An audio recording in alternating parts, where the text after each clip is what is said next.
میں اپنی روح تیرے ہاتھوں میں سونپتا ہوں، اور یہ کہہ کر دم دے دیا۔ خداوند کے پاک کلام کا پڑھا جانا اور سنا جانا ہم سب کے لیے باعث برکت ہو۔ خداوند یسوع مسیح کا اس وقت یہ بات کہنا، یہ بھی بعد از دوپہر 3 بجے کا وقت ہے۔ اس سے پہلے کہ کلام کی طرف بڑھوں، آپ کو بتانا چاہتا ہوں کہ یہ جمعہ، اس کو ہم گڈ فرائیڈے کہتے ہیں۔ یہ بیڈ فرائیڈے نہیں ہے، اٹس اے گڈ فرائیڈے۔ یہ گڈ فرائیڈے ہے۔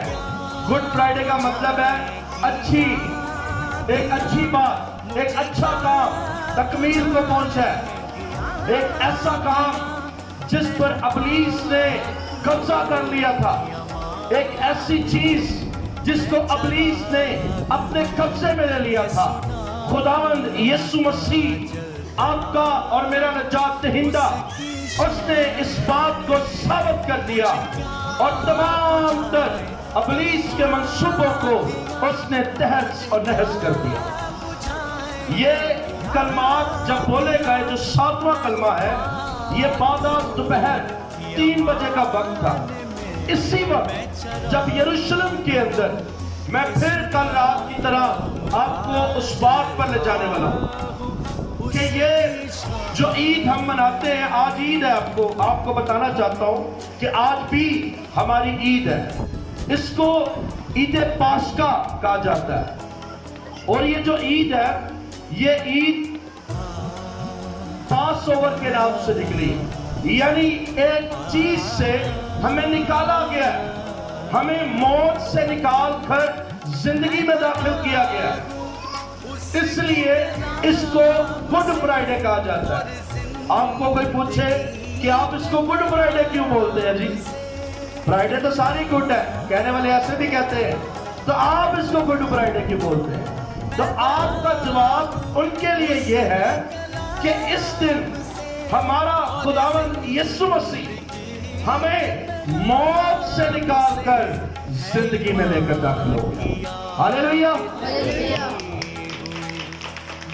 یہ پہلا جواب ہے گڈ فرائیڈے کا۔ آپ سے غیر بات پوچھ سکتی ہیں کہ آپ اس کو گڈ فرائیڈے کیوں کہتے ہیں؟ اور پھر یہ خداوند یسوع مسیح کا جو یہ کلمہ ہے، میل ملاپ کا کلمہ، اس کے بھی خاص ایک وقت مقرر کیا گیا تھا کہ اس وقت خداوند یسوع مسیح یہ کلمہ بولیں گے کہ اے باپ، میں اپنی روح تیرے ہاتھوں میں سونپتا ہوں۔ کیوں یہ رکھا گیا تھا؟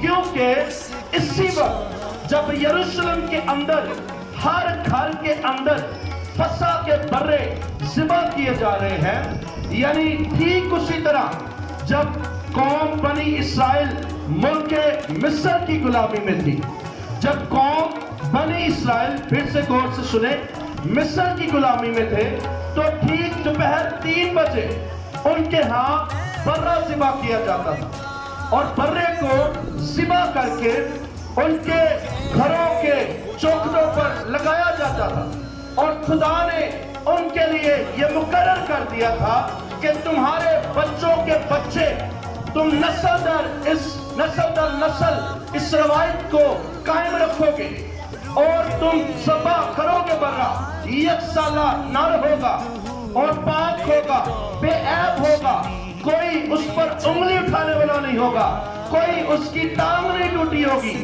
اس کے دانت بھی پورے ہوں گے، اس کی ہر چیز پوری ہوگی، اور اس کو لے کر تم ذبح کرو گے، اور ذبح کر کے اس کے خون کو اپنے دروازوں کی چوکھٹوں پر لگاؤ گے، اور پھر موت کا فرشتہ گزرے گا اور جس گھرانے کے دروازے کی چوکھٹ پر خون لگا ہوگا، وہاں سے موت کا فرشتہ گزر جائے گا۔ اور اس کو پاس اوور، یعنی اس کو نکلنے کا نام دیا گیا، کسی چیز سے نکل جانا، کسی چیز سے باہر آ جانا، اور پھر قوم بنی اسرائیل کو ملک مصر کی غلامی سے نجات ملی۔ آج خداوند یسوع مسیح ٹھیک اسی وقت پر جب پورے یروشلم کے اندر یہودی جمع ہیں اور اپنے اپنے گھروں میں برے ذبح کر رہے ہیں، اس وقت ہمارے لیے ایک پاک برہ، ایک اہم برہ یہ साला है, नर है, कोई ऐब नहीं है। वो कहता है कि पहला पत्थर वो मारे जिसने भी गुनाह नहीं किया। वो शाफी जिसका ना तो कोई इंसान की ख्वाहिश से पैदा हुआ, आज वो हमारे लिए ज़बह किया जा रहा है, ताकि अब से जिसके घर की, जिसके दिल की चौखट पर उसका खून लगा होगा, वहां से मौत गुजर जाएगी। हालेलुया। ये है मेलमिलाप का कलमा। खुदावंद यीशु मसीह ने उस चौखट पर, आपके और मेरे दिल की चौखट पर उस लहू को लगा दिया है, ताकि अब से जो मसीह में है उन पर सजा का हुक्म नहीं है। हालेलुया। तारीख इस बात को डराती है कि ऐसा वाकया ना तो पहले हुआ और ना ही हो सकता है, और इंसानी अकल दंग रह जाती है। ये अल्फाज फलस्तीन की हुकूमत के अंदर ना तो बोले गए, ना तो बोले जाएंगे, और ना यहूदी कौम के अंदर इन अल्फाजों को बोला गया है। जब यीशु ने ये अल्फाज कहे तो लिखा है कि एक बड़ा ज़लज़ला आया और हैकल का पर्दा ऊपर से लेकर नीचे तक फट गया। वो पर्दा 60 फुट लंबा, ऐसे तो 7 फुट का बंदा ही नहीं मान, 60 फुट का पर्दा था और 30 फुट चौड़ा, और हाथ की, इंसान की हथेली के बराबर उसकी मोटाई थी। मोटे तो मोटा मिला लो, तकरीबन इतनी मोटाई थी उस पर्दे की, और 30 फुट चौड़ा था, 60 फुट लंबा, और लिखा है कि वो पर्दा ऊपर से नीचे तक फट गया। क्या मकसद था उस पर्दे का फटने का?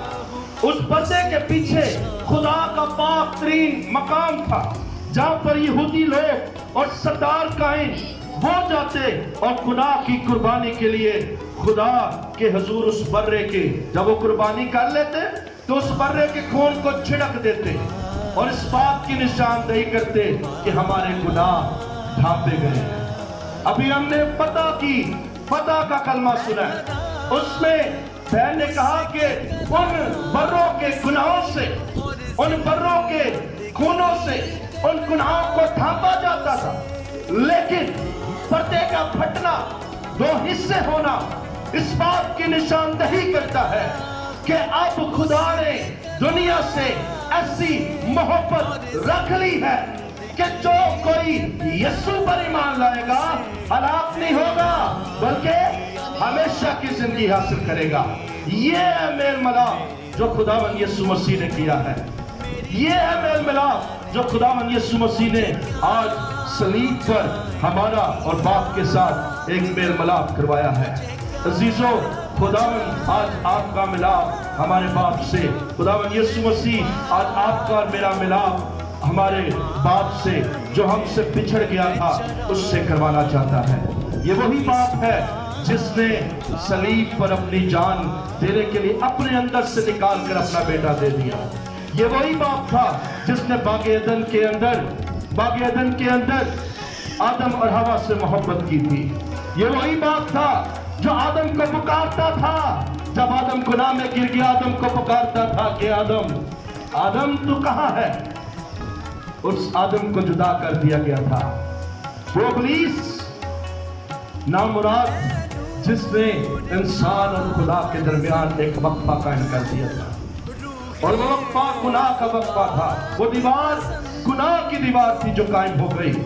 आज खुदावंद यीशु मसीह आपका और मेरा मिलाप खुदा से बराह रास्त कराने आप पहुंचा है, ताकि आपसे जो कोई उस पर ईमान लाएगा, खुदा ने बहुत सारे नबियों को भेजा, बहुत सारे पैगंबरों को भेजा, लेकिन ऐसा नहीं हो सका।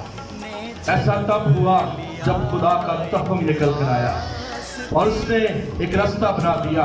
उसकी सलीब गुनाहों की माफी का सरचश्मा है। उसकी सलीब खुदा से मिलने का रास्ता साफ कर देती है। उसकी सलीब पर दुनिया की सबसे बड़ी और अहम तरीन जंग लड़ी गई। वहां पर अबलीस से जंग हुई और अबलीस के हाथ से मौत की कुंजियों को छीन लिया गया।